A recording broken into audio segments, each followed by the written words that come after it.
Hello, my loves. Welcome back to the relationship rehab. Yes, we are back. It's been about a month. We took a small break, which was much needed. And in this episode, I want to just get real and roll with you and have a little bit of a heart to heart about what this season has been all about and why we took a small break. And now, as we come back, I really wanted to take this season of learning and growth to be able to speak on some of the lessons, some of the experiences that I've been having this summer.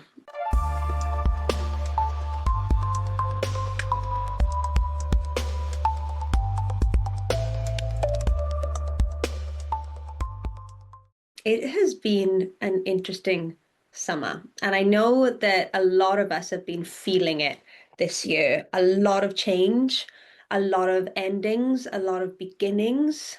So, if this is something that you have been experiencing where there's just been this element of constant uncertainty this year, and God has been removing things and putting things in place and really just straightening you out and inviting you to evolve and shed and be witnessed in that as well, and to really be humble to your knees so you can listen, so you can surrender, so you can trust.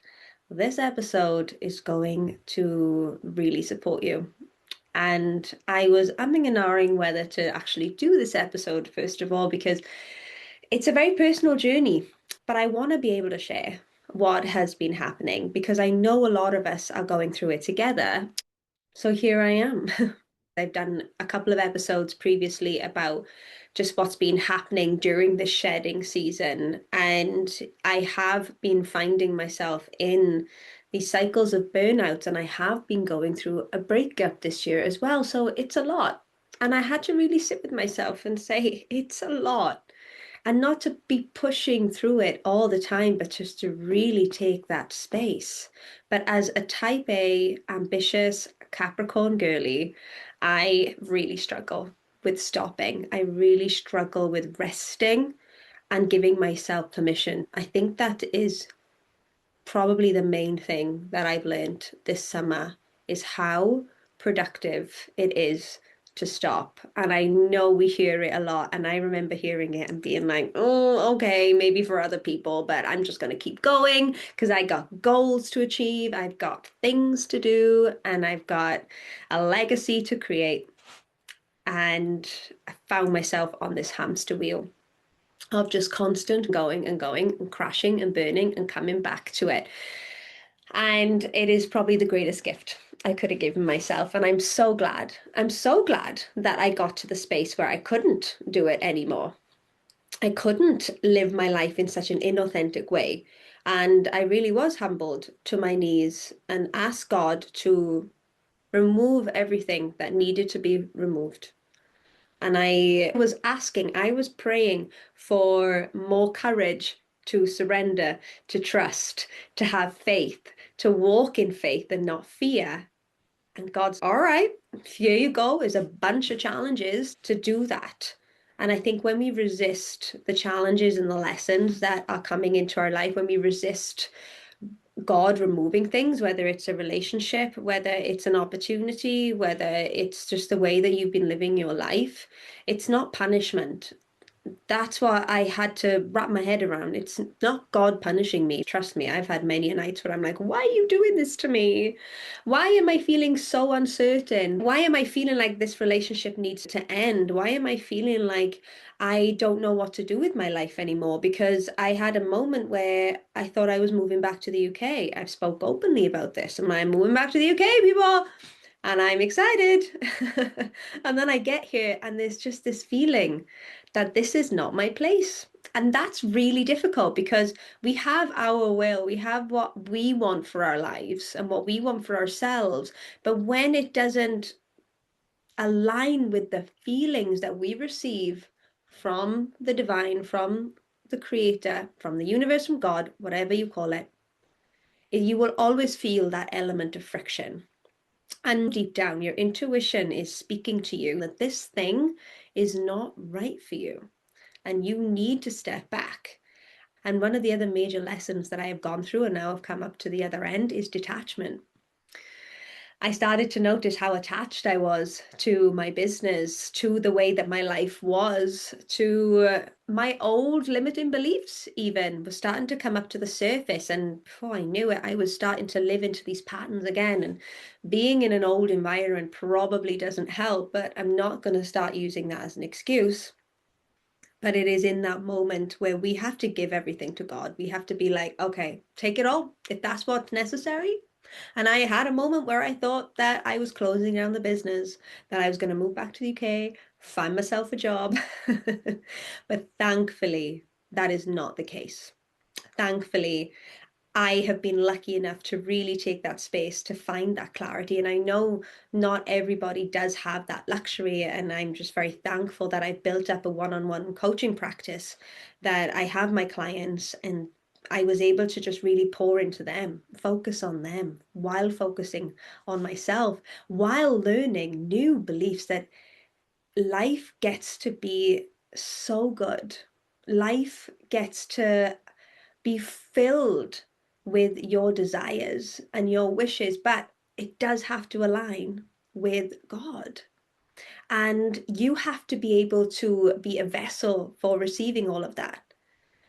So if you're wanting all these things, whether it's the big business, the big secure relationship, the amazing lifestyle where you're traveling, etc., if you haven't expanded your capacity to receive that, what I mean by that is if you're still holding on to beliefs that you won't be able to get that because that's meant for someone else, or you're still holding blocks around love that it's not meant for you, or there's no one out there for you, or who are you to now start this business or to give up your job and go traveling. If we're still holding that programming, it's like God is trying to give us what we want, but we're just throwing it back in his face because we don't believe that we are worthy of receiving it, that we're not enough of receiving it. I notice this in myself a little bit. There's peaks and valleys. In any relationship, there's peaks and valleys. How can we hold ourselves through the valleys in order to get back up to the peaks? Trekking in Nepal really taught me that, where you have to go down the valley in order to get back up to the other peak. And even when you reach the top of that peak, that mountain, you think, oh, I've arrived. Oh, here I am. I've accomplished this and I've healed that. And then your guide goes, huh, I don't think so. We got to go back down this valley in order to get back up to that peak.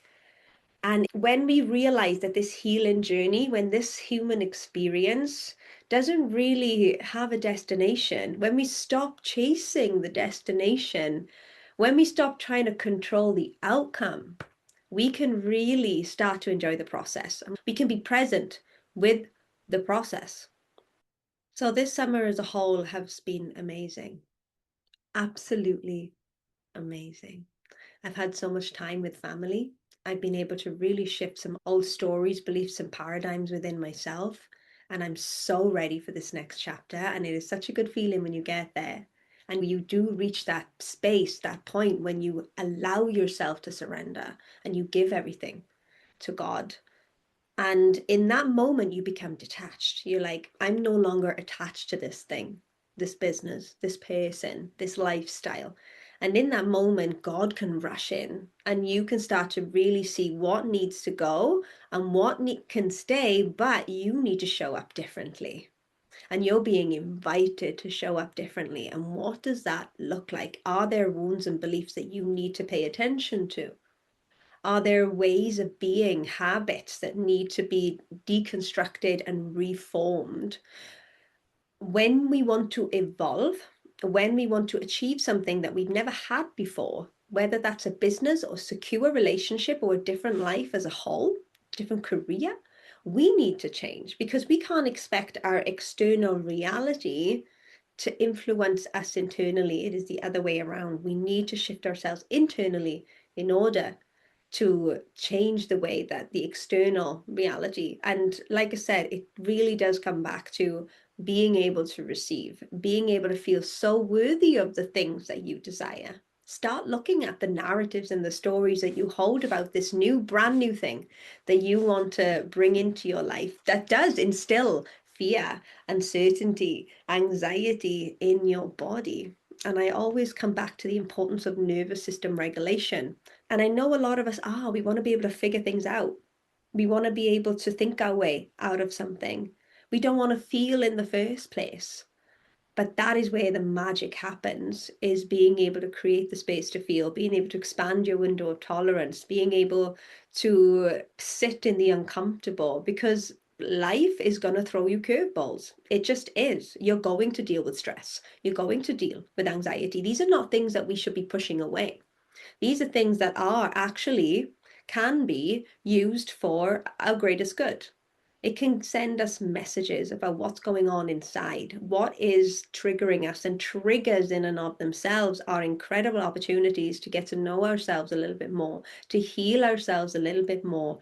And that's the journey of this summer, where I was deep into my nervous system regulation, but it just didn't feel like I was fully present with it, because I had all this cognitive stress, all this cognitive dis-ease in my mind. And I just knew in that moment I had to take a pause. And taking a pause can be one of the most powerful things that you can do for yourself, whether it's in work, whether it's a relationship. Let's normalize taking space. Let's normalize taking a break, because it doesn't have to mean that it's failing, because it's not. It means that you're running on empty, that there are fumes coming from the stress and anxiety and overwhelm, and we just need to press the pause button. We need to step back. We need to breathe. And I'm so thankful that I gave myself permission to do that, because now stepping back into it, I feel like a completely different person. And I used to think self-love was about taking care of yourself, loving on yourself, the cliche of just taking all the bubble baths, getting your nails done, giving yourself the attention that you might be craving from other people, when actually self-love is prioritizing yourself no matter what, no matter how much you want the relationship, the person, the business, the lifestyle. You come first. Your peace comes first. What needs to happen in order for you to get to that space? And the freedom that you feel when you start to prioritize your peace, when you start to prioritize your mental health, nothing else matters. And that's where the detachment element then comes in as well. No longer are you attached to what people think about you. No longer are you attached to the stories that you have made around being single, or going through a breakup, or taking a step back from your career. It doesn't matter anymore what people think. What matters is how you are being in that space. And you can come back into it, or God will close the door and will reopen another one where you can step into that space as an evolved human being, as a spirit. Because we are all here. I really do believe that we are here on this planet to have an experience, and our soul is meant to evolve. It is not meant to stay in one place. So you might be listening to this now and be really feeling the calling to evolve, and what that looks like and feels freaking uncomfortable. But how can you in that moment lean into trust, lean into faith, lean into surrender? I never thought that I would be here in this moment talking about all these things. Even though I have always had a relationship with God, I've never truly been in a space where I've been called to fully surrender myself. And it is the most freeing thing that I have ever experienced. In that moment, you realize that God is not punishing you, He is protecting you. And how can we give Him that control, to release the control from ourselves? Because obviously, this isn't working. And allow Him to remove, allow Him to bring. And you are just in a state of surrender and receiving. And this is what it means to be in your feminine. because the masculine is all about the doing and the achieving and the go-getting, which of course we need that side of us as well. But when does it get to the point where we are stepping into this hyper masculinity, which is where I found myself, where I just couldn't stop working because I love my work, absolutely love my work. I know that this is what I'm meant to be on this earth for, because when I was in that space where I'm like, okay, I'm just going to go back to social work. I'm just going to go back to getting a job. And I romanticized it. Why? Because I wanted safety. I wanted familiarity, because the way that I was expanding in my business or being called to expand felt uncomfortable. And I wasn't quite there yet mentally. So instead, I dropped the ball. I was like, oh, and that's okay. If we need to drop the ball, we can always pick the ball back up. This is about your journey. This is not about getting everything right, getting everything perfect. We need to stop putting so much pressure on ourselves in this hustle culture, in this productive society. We have lost touch with ourselves. And the moment I realized that was when I made the decision to step back from the business. And I had this feeling, and I just want to cry when I think about it. I had this feeling of like an exhale, calm.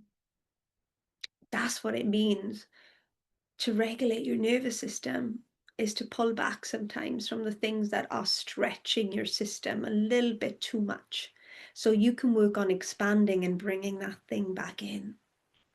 So if the relationship feels too much, if the work feels too much, can we give ourselves just a moment of grace to press that pause button and exhale? And the next thing I did was I put on my hiking boots, put on my coat, and I just got back into the mountains. And I live in the back and beyond of Wales. I live in the valleys of Wales. I live very close to a national park, the most beautiful national park. And I just spent time there and I just cried because it was so beautiful, and it felt like for the first time I was really seeing it. I wasn't in my mind thinking about my next social media reel. I really just poured all that energy and attention back into myself. And I think when you go through a breakup, when you go through something difficult and you're pushed into that space where you have to come back to yourself and nature, because that's where God is. He's in nature. So if you're struggling to listen to God, to hear God, go into nature. I promise you. Go into nature, get in touch with nature, feel the leaves, look at the flowers, listen to the water, get your shoes off and get your feet in the water, get your feet on the ground, and just be. Give yourself that permission. And I know it's easier said than done. And there will be people listening to this that really would want that, but just are not quite there yet. I just really encourage you to just give yourself a small insight into it. You don't have to get to the big burnout or the big breakup in order to be in a state of evolution. You don't have to go through pain in order to reach your power. That is there for you, within reach, when you just give yourself the permission to reach out for it. So a little note on the breakup, because I've made an episode about this, so I won't go into too much detail. You can find that on the podcast. But how I've evolved right now from it is, when it happened, I initiated it. It felt like the right decision. And I wouldn't say that I was glad to have gone through it, but I knew I had to go through it, even though it was super uncomfortable. And there were moments where I questioned my decision.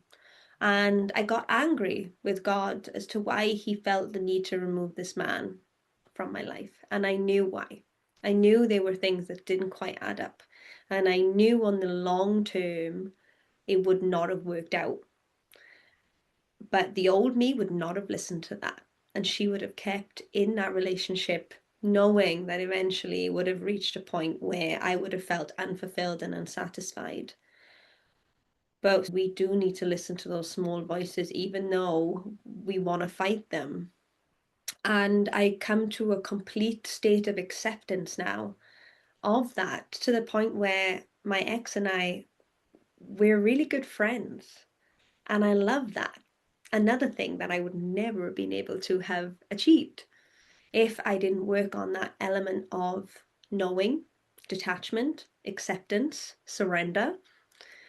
And it feels exciting to open up that space again to explore. Yes, I've given myself the time to heal, and I think that is so important. And I can see that the space is starting to be cleansed, starting to open up again. And I'm excited to what this new chapter is going to bring. And that really is the spiritual truth that I'm anchoring in right now. When I think about self love, it's such a spiritual experience to be able to be with yourself. And this doesn't mean not prioritizing anyone else, because I know that we can sometimes fall into roles of caregiving, nurturing, that they are superpowers that we hold, and that is such a beautiful part of us. And we don't want to get rid of that. We don't want to get rid of this beautiful, nurturing part of us, but we want to be able to have the discernment of when we are overpouring, overgiving, when we are sacrificing ourselves for other people's comfortability, for other people's needs and desires and boundaries. But how can we strengthen the relationship with ourselves so we can pour more into people? Oprah offered a metaphor where she mentioned that you have a cup and saucer, and a lot of us are pouring from the cup to others because we feel like if we have the energy, if we have the time, if we have the resources, then why not give it to others? And this again can come from conditioning. But what's inside the cup, the resources inside the cup are meant for us. That is ours. And when we are able to sustain the resources in the cup, what will happen is we'll start to overflow. Our cup will runneth over. And whatever is collected in the saucer, that is what we give to others. So, what I take from that is the more you pour into yourself, the more you see your value, your time, your energy as valuable, as sacred, the more precious you are with that, the more that people will respect you, the more that people will see that your energy, you're coming into relationships and environments with this powerful, vibrant energy because you have been precious and sacred with your resources. So, boundaries is always an ongoing lesson and is about catching ourselves when we are bending our boundaries. And it's not about having these strict castle gate boundaries, it's about knowing where I end and you begin. Those constant check-ins, do I have the capacity for this? And prioritizing your capacity rather than pushing yourself, sacrificing yourself for other people. And another thing I just want to mention about this summer before I bring this episode to a close is I had an experience that I have been waiting for quite some time. And it's something that I've really had to take the time to process, and I still am in a way. I had the opportunity to meet with one of my exes that I haven't seen or heard from in 6 years. It was such a big deal, and it was the most healing thing I think I could have ever gone through. I really want to offer some insights into this. I'm still processing it though, and I may or may not make another episode about this because if there was any time where I had that assurance and certainty that I am no longer in anxious attachment, it was this time, and it was such a beautiful realization of how much I've healed and grown and become secure within myself. And I really do want to share that with you guys. So let me know in the comments if this is something you do want to receive, and I will work towards putting it into something that I can share with you, obviously with respecting the other person involved, but it will just be my experience. I think there's just such a lot to share there because it was one of the most profound experiences I've had this year. So A lot has happened in the summer, and no doubt a lot has happened for you too. So, if you are in this season of rebuilding and feeling uncertain and shifting, I want to invite you, my love, if you can just lean into it. Notice if you are resisting anything that God is removing. Maybe you're going through heartbreak and you really want that person to come back into your life. How can you be in this space where you can know and accept that this is how it's meant to be? This person is not for you, and I know that is so painful. It is something that I realized as I met with this ex that I haven't seen in 6 years. I thought he was the one, and he wasn't. I didn't see it at the time. I fought it for so long. And I wouldn't change anything about my journey, but I wonder if you can tap into that energy, that spiritual energy, if you can tap into God and know that this is happening for your good, that everything happens for your own good, that everything happens for a reason. And sometimes we don't see it in the moment, but we can just be with ourselves in the pain, knowing that things are going to get better because they always do. Or maybe you're in a state of burnout and really being called to rest and be with yourself, knowing that is a state of evolution, knowing that is an invitation to come back to yourself, into self-love, to really learn, like I just had to, really learn what it means to be in a state of self-love. And it's quite funny because a few years ago, I used to call myself a self-love coach. I had no idea. Thinking back to it now, I had no idea what self-love really meant until I had to get to that space. And I know that this is all these parts are for my own good. Or maybe you're just feeling confused about where your life path is going. Maybe you're lacking purpose, lacking clarity.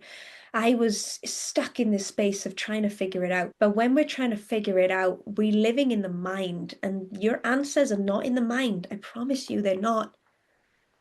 They're not. We think they are. We think that logically we need to make decisions from the mind in order to be sensible. But I'm sorry, but I was not put on this earth to be sensible. Who gets to define what sensible means? I have never been one to follow the sensible path ever since I broke away from the traditional 9 to 5 lifestyle when I was 26. I've always wanted to challenge myself to come out of the status quo, come out of the matrix. And you don't have to make massive shifts like I did, but maybe just start to challenge some of the rules from society, from your conditioning that are actually trapping you, that are actually closing your heart and creating distance between you and your soul, because your soul knows. You know what you need to be doing. Your soul, your heart is trying to speak to you. So get out of that trying to figure it out space. Get into nature. Give yourself the space and time. And I know that this can be unsettling. I know that you're probably saying, but I've got shit to do. I've got money to make. I've got kids to take care of. I'm not saying drop that. Of course not. We all have responsibilities to ourselves and to others, but how can we create space for ourselves as well, even if it's just a pocket of time, and we can become super intentional with that pocket of time. So I just wanted to let you know, from me to you, heart to heart, even though you may feel like you're failing, that you're behind, that you're alone, that no one else is going through this, trust me, you're not alone. And you're definitely not behind. If anything, it's a little bit like the metaphor of an arrow. You feel like you're being pulled back. You are being pulled back in order to launch forward. Got an arrow tattoo on my foot to remind me of that. It's so true. And I've felt it, and you've probably felt it in your life before. Think back to the times where you thought that the world was ending, that you were in a state of shit, what am I going to do? And you always found a way. You have resilience within you. Think about all the different ways that God has showed up for you before in the past. Who's to say that He's not going to do that again? He's with you. And you've got this. You can trust yourself. You can trust your decisions. You can trust your process. This is your life. You get to decide. And sometimes that just starts with deciding how I want to be with my feelings. I do not want to push them away anymore. And that, my loves, is true power. That is true freedom. And that is the embodiment of what it means to be secure in yourself. So thank you for being here. I hope that this episode has served you well. I would love to know what your biggest takeaway was. What was something that really spoke to you? Drop it in the comments so I can see that. And if you do need some support, know that you can always come to me, always find me. Send me a DM on Instagram. All the links are in the show notes. Let's connect. Let's talk. I will be returning to Thailand in a couple of weeks, which is very exciting. And I'll always want to be taking you on the journey with me because we are walking this journey together. We are in it together. So until then, my loves, I will see you in the next episode. Thanks so much for tuning in to this episode on the Relationship Rehab podcast. If you really enjoyed this episode, it would really mean a lot to me if you was to share this episode with a friend who really needs to hear what has been talked about today, and also to rate and review this podcast. Hit that subscribe or follow button so you don't miss any new episodes coming out. And as always, I'd love to hear from you. Drop a comment and let me know what your biggest takeaway was from this episode.